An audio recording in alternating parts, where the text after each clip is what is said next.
सच बोलूं, अगर आज आप ये वीडियो देख रहे हो तो या तो आज आपका लॉस हुआ है या पिछले कुछ दिनों से लगातार लॉस हो रहा है। और सबसे ज्यादा दर्द किस बात का होता है पता है? लॉस का नहीं, अपने ऊपर से भरोसा उड़ जाने का। चार्ट सेम है, सेटअप सेम है, मार्केट भी वही है, लेकिन प्रॉब्लम ये है जो ट्रेडर पहले कॉन्फिडेंस के साथ ट्रेड लेता था, आज वही ट्रेडर एंट्री लेने से डरता है। और सबसे डेंजरस फेज वही होता है जब आप बोलते हो शायद ट्रेडिंग मेरे लिए बनी ही नहीं। अगर आपको लगता है कि लगातार लॉसेस के बाद कॉन्फिडेंस वापस लाना मुश्किल है तो ये वीडियो लास्ट तक देखिए, क्योंकि आज मैं आपको मोटिवेशन नहीं, रियलिटी और सॉल्यूशन देने वाला है। सबसे पहले बात करते हैं कॉन्फिडेंस टूटता क्यों है। सबसे पहले एक बात समझ लो, कॉन्फिडेंस लॉस से नहीं टूटता, कंफ्यूजन से टूटता है। जब एक लॉस होता है दर्द होता है, 2 लॉस होता है सेल्फ डाउट आता है, 3-4 लॉस होते हैं और दिमाग बोलता है कहीं मेरी स्ट्रेटेजी ही बेकार तो नहीं। फिर क्या होता है? स्टॉप लॉस पे विश्वास नहीं, एंट्री पे डाउट, टारगेट पे डर और एग्जिट पे पैनिक।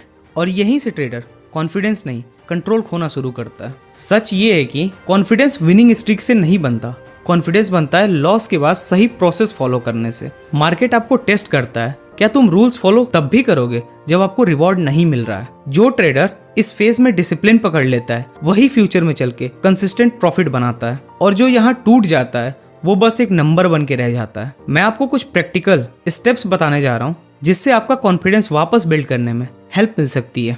सबसे पहला काम, पोजीशन साइज को छोटा करो कि लॉस आपको दर्द दे ही ना पाए। जब लॉस दर्द देता है तो कॉन्फिडेंस मर जाता है। लॉट साइज को एकदम कम कर दो। फॉर एग्जांपल, अगर आप 10 लॉट से ट्रेड कर रहे हो तो उसको 3 या 4 कर दो। ये सबसे अच्छा तरीका है अपने कॉन्फिडेंस को वापस बिल्ड करने का। दूसरा स्टेप, प्रॉफिट टारगेट भूल जाओ। इस फेज में टारगेट नहीं, सिर्फ एग्जीक्यूशन काउंट करो। आज का गोल ये नहीं होना चाहिए कि पैसे कितने बने, बल्कि ये होना चाहिए कि क्या मैंने अपने रूल को फॉलो किया। तीसरा स्टेप, सिर्फ A+ सेटअप ट्रेड करो। लगातार लॉस के बाद क्वांटिटी नहीं, क्वालिटी बचाती है। अगर दिन में एक ही ट्रेड मिलता है तो भी इनफ है। बार बार ट्रेड करने की कोशिश मत करो, हाई क्वालिटी ट्रेड करो। अगर उसमें लॉस हो भी गया तो आपको रिग्रेट नहीं होगा। Step number 4, take a break. Market रोज मौका देता है, लेकिन मेंटल कैपिटल लिमिटेड होती है। 2-3 दिन का ब्रेक लो। ब्रेक आपको पीछे नहीं ले जाता, बल्कि आपको फ्रेश करता है, ताकि आप एक नई एनर्जी के साथ मार्केट में वापस आ सको। Last but not the least, step number 5, अपने पास्ट प्रूफ देखो। जब कॉन्फिडेंस गिरता है ना, तो अपने ट्रेड्स को देखो, पुराने चार्ट्स को देखो, खुद को याद दिलाओ मैं पहले भी सही था, आज सिर्फ मेरा फेज गलत चल रहा है।